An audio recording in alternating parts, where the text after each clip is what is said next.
ტრადიციული საშობაო ალელო გაიმართა გურჯაანში. შობის მახარობლებმა სამების ტაძრის მოძღვართან, გალობლებთან და მრევლთან ერთად ქალაქის ქუჩებში მსვლელობა მოაწყეს. მოსახლეობას ქრისტეშობა მიულოცეს, გალობით და საშობაო ნობათი შეაგროვეს. დღის ბოლოს შეგროვებული შემოწირულობა სოციალურად დაუცველ და ეკონომიკურად შეჭირებულ ოჯახებს დაურიგდებათ.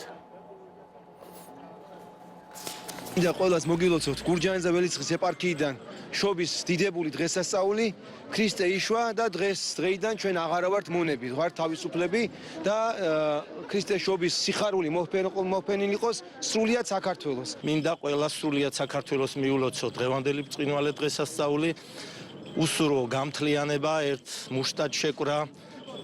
დღეს ისეთი დღეა სიცოცხლის დაბადება და ჩვენს გულებში, ჩვენს სულებში დაესადგურებული იყოს მშვიდობა. მაცხოვარი იშვა, ხსნელი მოველინა დედამიწას და მინდა გისურვოთ, რომ ჩვენს გულებში ყოფილიყოს სიყვარული, სიხარული.